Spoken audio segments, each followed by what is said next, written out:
সততা ও মানবতা এখনো বেঁচে আছে বলেই সমাজটা এখনো ধ্বংস হয়ে যায়নি।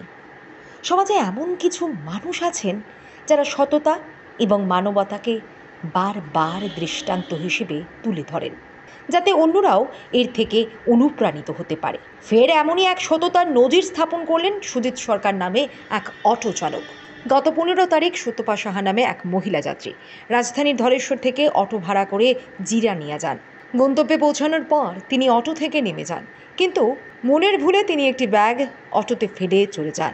পরে অনেক খোঁজাখুঁজি করেও অটোর হদিশ করতে পারেনি ওই মহিলা যাত্রী।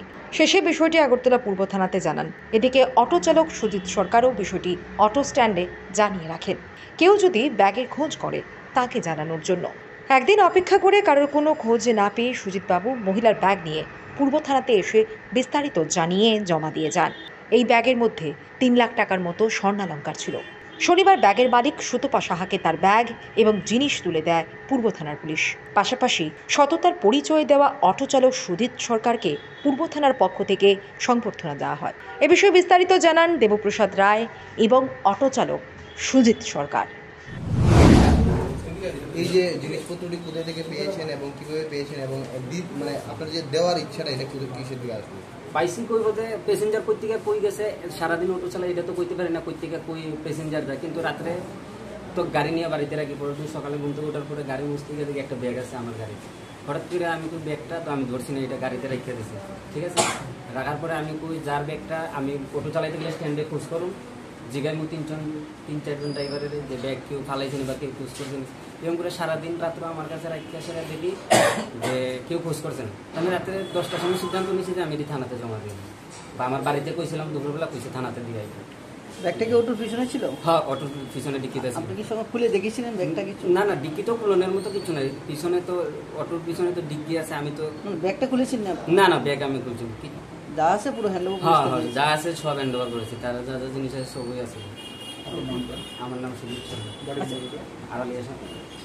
আচ্ছা, আপনার ম্যাডাম কি বললো? নামটা কি বলছেন? সুজিত সরকার। আচ্ছা, আপনার ম্যাডাম কি বললো? ম্যাডামে তো আমি ম্যাডামে দুপুরবেলা শেয়ার করছিলাম, কইছে যে এটা তুমি আগে গাড়িতে রেখে দেখো কেউ খুঁজ করেনি, এর আগে একটা কোনো খুঁজ করছে বা তুমি নিয়ে দিতে পারছো, অক্ষণ একটা দেখো তুমি পাও না। তারপরে রাত্রে 10টার সময় সিদ্ধান্ত নিলাম যে এই জিনিসটি দেওয়া যায়। জামা কাপড়ই হোক, ব্যাগই হোক আর যাই হোক, আমার কোনো কিছু, আমার এই দিন নেওয়ার কোনো ইয়ে নেই, আমার দরকার। আচ্ছা, আপনার পক্ষে পুলিশ প্রশাসন কি বলবেন? পুলিশ প্রশাসন তো রাত্রে আওয়ানোর পরে আমার কইছে ভালো, মানে কইছে গুড বয়, তারপরে কইছে একটা কিছু আইলে পরে দেখা করার পরে একটা কিছু কইল।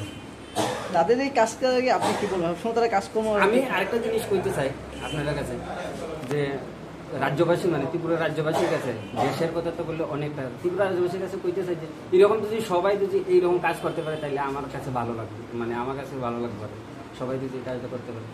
সবাই তো গোল্ড জিনিসটা নিউজ যেটা সবার জানার দরকার আছে, বিশেষত এখনকার দিনে সততা নিয়ে চলার মতো মানুষ এখনও অনেক আছে। আমরা এই বিষয়টাকে এই গত 15 তারিখে রাত্রিবেলা সুতপা সাহা নামে একজন মহিলা ধলেশ্বর থেকে একটি অটো ভাড়া নিয়ে উনি এনআইটিতে যান জেনারেল। তো অ্যাজ ওয়েল এজ আমরা যেভাবে যাই, আমরা তো কখনো অটোর নাম্বারও দেখে রাখি না বা ড্রাইভারের পরিচিতিও জানতে চাই। তো উনি চলার পথে উনি যখন ওনার স্টেশন মানে এনআইটিতে উনি পৌঁছার পর উনি অটো ছেড়ে দেন, কিন্তু উনি ভুলে ওনার ব্যাগটা ফেলে যান গাড়িতে, অটোর মধ্যে। ওই ব্যাগের মধ্যে এখানে এই সব সোনার জিনিসগুলি ছিল, 3 লক্ষ বাজার মূল্য 3 লক্ষ টাকার মতো হবেই, আর মানে নিশ্চিন্ত। কিন্তু এই অটো ড্রাইভার সুজিত সরকার সততার সঙ্গে এই জিনিসগুলি এনে পূর্ব থানায় জমা দিয়ে সমস্ত ঘটনার বিবরণ এবং বিস্তারিত আমাদেরকে জানিয়ে যায়, যাতে আমরা এই জিনিসগুলি মানে সুদীপা সাহা যে ওনাকে খুঁজে বার করে ওনার কাছে ঠিক মতো পৌঁছায়। তো আমরা আপনাদেরকে এটাই জানাতে চাই যে সৎ মানসিকতা নিয়ে হয়তো উনি অটো চালান, কিন্তু আর্থিক অবনটন থাকতেই পারে, কিন্তু তার মধ্যেও সততা একটা জিনিস, এটা ওনার মধ্যে আমরা দেখতে পাই, যেটা সবাই জানার দরকারও আছে, এটা থেকে অনেক কিছু শেখারও আছে। তাই এটা আপনাদের কাছে বলা। এবং আজকে আমরা জিনিসগুলি ওনাকে আমরা পৌঁছে দেবো ওনার হাতে, এবং আমরা সুজিত সরকারকে আজ আমরা একটা সম্বর্ধনা দেব।